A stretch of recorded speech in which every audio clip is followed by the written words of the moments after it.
안녕하세요. 힐링 리뷰 채널 의리와 습관으로 보는 채널 기즈모입니다. 사실 여러분들이 의리와 습관으로 기즈모 채널 보고 있는 것 같진 않아요. 그냥 제 소망일 뿐이죠. 자, 월드컵이 시작됐고 지금 어떻게 됐나요? 저는 뭐 월드컵은 몰라요. 그냥 리뷰만 해요. 제 월드컵은 2002년이 마지막입니다. 그 이후로는 어떻게 되는지 모르겠어요. 자, 오늘은 연말 특집으로 올해 빼먹은 주요 헤드폰을 리뷰하는 시간입니다. 오늘은 제나이저 헤드폰 리뷰입니다. 모멘텀 4죠. 자, 이 제나이저 리뷰를 제가 정말 오래 했는데 10몇 년 가까이 했는데 아직도 제나이저 스펠링을 못 외우겠어요. X인가? S로 시작하나? 어려워요. 자, 이번 제품은 3년 만에 내놓은 모멘텀 시리즈 신작 제나이저 모멘텀 4입니다. 다른 음향 리뷰어들은 리뷰가 거의 다 나왔는데 저는 리뷰를 못했죠. 뭐 괜찮습니다. 뭐 저는 오디오 전문가라기보다는 그냥 오디오를 좋아하는 뭐 아저씨 리뷰어에 가깝죠. 음향 업계가 이러고 보면 상당히 눈치가 빠른 거 판단력이 좋은 것 같아요. 자, 그래도 늦었지만 제나이저 측에 제품 대여를 요청해서 늦게나마 리뷰를 해봅니다. 새로 나온 이 모멘텀 4는 일단 디자인이 완전히 바뀌었고요. 일단 처음에 까고 이게 예전 제품하고 모멘텀 3, 2랑 이게 완전히 달라져서 놀랐어요. 다른 제품이었나? 이거 소니였나? 뭐 보스였나? 이렇게 놀랬을 정도예요. 소재와 색상을 단순화했고요. 무게도 줄였어요.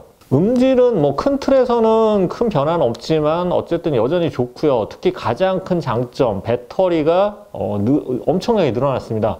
결론적으로 뭐 상품성이 전체적으로 굉장히 높아졌어요. 이미 발매 당시에 리뷰를 보고 구입하신 분도 계시겠지만 혹시 저처럼 그냥 지나치셨던 분들이라면 재밌게 봐주시면 좋겠습니다. 뭐 리뷰가 재밌을 리는 없지만 뭐 그렇죠. 뭐 리뷰가 어떻게 재밌겠어요. 전자제품 스펙 막 이렇게 얘기하는 건데. 자, 어쨌든 참고로 출시 가격은 47만 9,000원입니다. 리뷰 시작하겠습니다. 자, 디자인부터 볼게요. 우선 휴대용 케이스부터 볼게요. 삼각형 형태고요. 크기는 그렇게 크지 않습니다.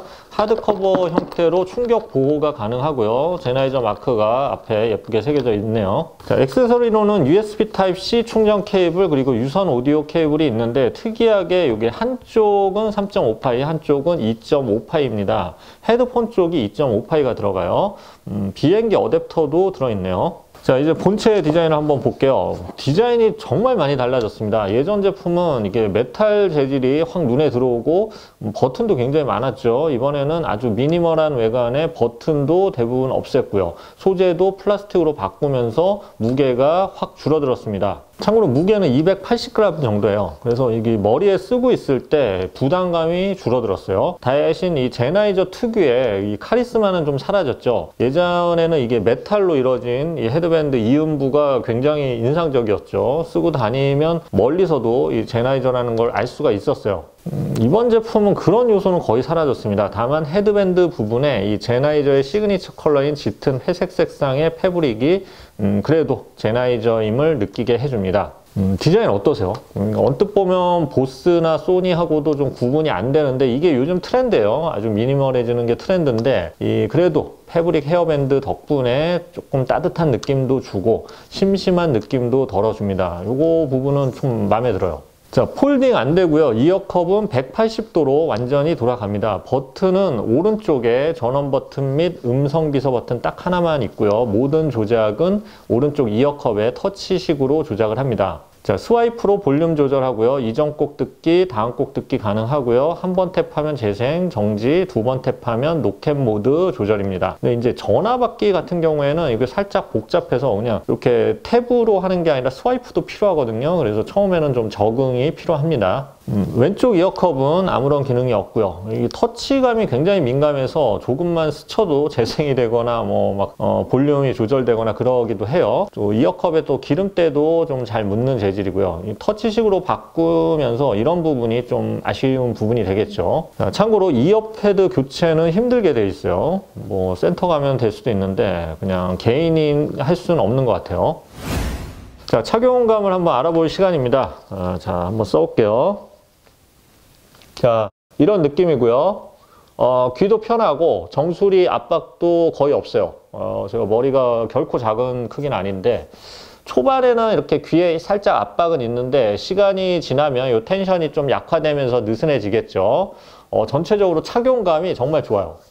예전 제품은 좀 무겁고 피로감이 있었는데 이번에는 오래 쓰고 있어도 굉장히 편하네요. 그래서 이번 제품은 뭐 배터리가 늘어난 점도 장점이지만 착용감이 굉장히 향상된 점도 가장 큰 장점이라고 할 수가 있어요. 겨울에 이렇게 귀마개 대신 끼고 다녀도 좋을 것 같아요. 따뜻하고 이렇게 머리 부담감도 덜하니까요. 자, 오른쪽, 이렇게 왼쪽 한번 보시고요. 이런 느낌입니다. 이렇게 비싼 헤드폰을 껴도 역시 사람이 비싸 보이진 않죠. 그러니까 뭐 남의 시선 때문에 일부러 비싸거나 좋은 브랜드 살 필요 없어요. 나 이외에는 대부분 무슨 브랜드인지도 몰라요. 신경 쓰지 않습니다. 얼굴이 증명하죠. 자, 음질을 알아보겠습니다. 코덱 지원은 SBC, AAC, 그리고 aptX HD, aptX 어댑티브까지 지원하는데 다만 이게 스마트폰이나 노트북 같은 경우에는 aptX 어댑티브 코덱을 지원하는 게 굉장히 드물죠. 그래서 제나이저가 이게 BTD600이라는 동글을 따로 판매 중입니다. 요게 aptX 어댑티브 코덱을 지원하지 않는 스마트폰이나 노트북에 꽂아서 쓰면 aptX 어댑티브 코덱을 즐길 수가 있죠. 자, 음질에 민감하신 분들이 추가 구매하면 aptX 어댑티브 코덱의 장점을 느낄 수가 있어요. 자, 음질은 전작의 튜닝에서 크게 벗어나지 않습니다. 모멘텀 헤드폰은 전체적으로 저역의 음장감이 상당히 좋은 편인데 이 저역이 이렇게 펀치감이 좋은 제품이 있고 저역의 양 자체가 굉장히 풍성하게 많은 제품이 있고 초저역의 깊은 저역을 내는 제품이 있어요. 그 중에서 이 모멘텀은 초저역을 좀 재생해내는 그런 헤드폰에 가깝습니다. 그러다 보니까 다른 대역을 좀 묻어버리거나 뭉치는 소리가 들리지 않으면서도 풍성한 저역이 들리죠. 그래서 저역이 풍성한데도 이 중역대나 고역대 해상력이 잘 살아있습니다. 그래서 뭐 어쨌든 새 제품을 내놓으면 음질에서 약간의 변화를 줘요. 왜냐하면 전작과 너무 똑같으면 변화가 없다고 하니까. 그래서 이번 제품은 전작의 장점을 좀 잘 이어가면서 좀 더 음악이 편안하게 들리는 쪽으로 튜닝을 했어요. 그래서 날카로움이나 강렬함보다는 탄탄한 해상력을 바탕으로 넓은 대역폭을 느낄 수 있는 그런 헤드폰이면서 살짝 부드러운 감도 느낄 수가 있어요. 그런데 조금 더 해상력이 더 강화된 음악을 즐기고 싶으면 뭐 EQ를 조절하는 방법도 있고 aptX 어댑티브 코덱을 이용해서 고음질 음원을 재생하면 좀 더 향상된 해상력을 느낄 수가 있겠죠. 자, EQ 기능도 조금 더 늘어났는데요. 여러 개의 사전 설정도 지원하고 베이스, 중간, 트래블의 3가지 밴드 커스텀 EQ도 지원을 합니다. 여기에 베이스 부스트, 팟캐스트 등의 사운드 모드까지 지원해서 상당히 광범위한 소비자를 타겟으로 잡았어요. 자, 그래서 예전에 이 제나이저 모멘텀 시리즈 하면 음질, 그리고 음질만 모든 걸 내세우는 그런 헤드폰에 좀 가까웠는데 이번에는 뭐 무게도 그렇고 전체적으로 좀 더 넓은 사용자층을 타겟으로 튜닝을 한 것 같습니다. 사운드 체크 기능도 있는데요. 이 사용자에 따라서 선호하는 음색을 맞춰서 사전 EQ를 조절해 주는 기능이죠. 그래서 이거는 이제 뭐 타사의 적응형 EQ랑도 좀 비슷한 기능이긴 한데 이렇게 뭔가 하나를 특화하는 것보다 제 개인적으로는 이렇게 좀 넓고 범용적인 사용자층을 타겟으로 하는 제품이 저는 더 선호해요. 그래서 이 제나이저 모멘텀 4의 이 변화가 개인적으로 마음에 듭니다. 자, 노캔 기능도 한번 알아볼게요. 이 어댑티브 노캔과 일반 노캔으로 구분해서 조절해 줄 수 있고요. 특별한 이유가 없으면 뭐 어댑티브 상태로 그대로 놓으면 될 것 같습니다. 바람 잡음 감소 기능도 3단계로 나눠놨어요. 요거는 이제 외부 나갔을 때 바람 소리에 따라서 좀 조절해 주면 되겠죠. 그래서 타사 제품하고 좀 비교를 하면 보스나 소니 같은 경우 노캔 기능을 켜면 뭔가 이렇게 세상 외부랑 탁 이렇게 막이 하나 이렇게 중간에 쳐지는 것처럼 귀가 먹먹해지면서 단절이 되는데 모멘텀 4는 그러진 않아요. 그러니까 귀가 심하게 먹먹해지진 않아요. 그래서 이질감을 좀 줄이면서 전체적으로 한 중상급 수준의 노캔 기능을 들려줘요. 그래서 이 정도면 뭐 음악 감상용으로는 딱 좋고요. 비행기나 대중교통 시에는 뭐 완벽하진 않아도 그래도 어느 정도의 귀마개 역할도 충분히 가능하다고 봅니다. 그래서 뭐 완벽한 단절을 원한다면 좀 아쉽겠지만 적당하고 자연스러운 수준의 노캔 기능이라고 보면 될 것 같아요. 자, 통화음도 한번 알아볼게요. 제나이저도 사실 뭐 슈어와 함께 마이크로 굉장히 유명한 회사죠. 그래서 마이크 성능도 굉장히 좀 자존심을 가지고 있어요. 그래서 이 사실 조용한 곳에서는 제가 말할 때 상대방이 뭐 스마트폰인지 헤드폰인지 구별하지 못할 정도로 굉장히 깨끗한 통화음을 즐길 수가 있습니다.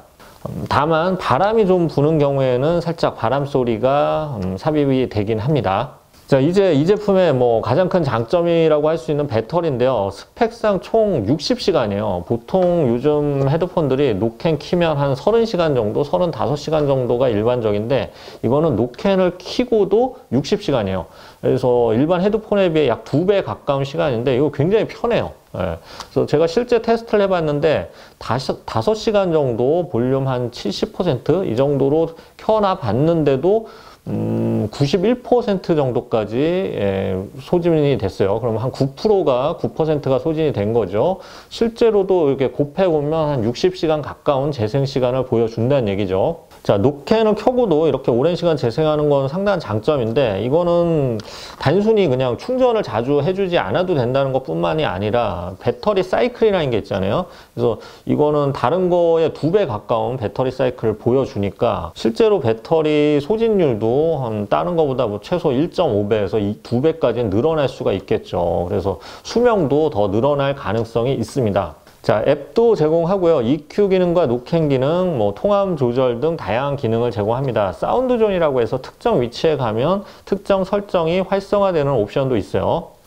총 20가지 장소를 제공한다고 하는데 뭐 저는 사실 뭐 20가지나 되는 장소를 알지도 못해요. 가지도 않고 스튜디오랑 집, 편의점 외에는 거의 가는 곳이 없어서 저한테는 별로 필요 없는 기능 같습니다.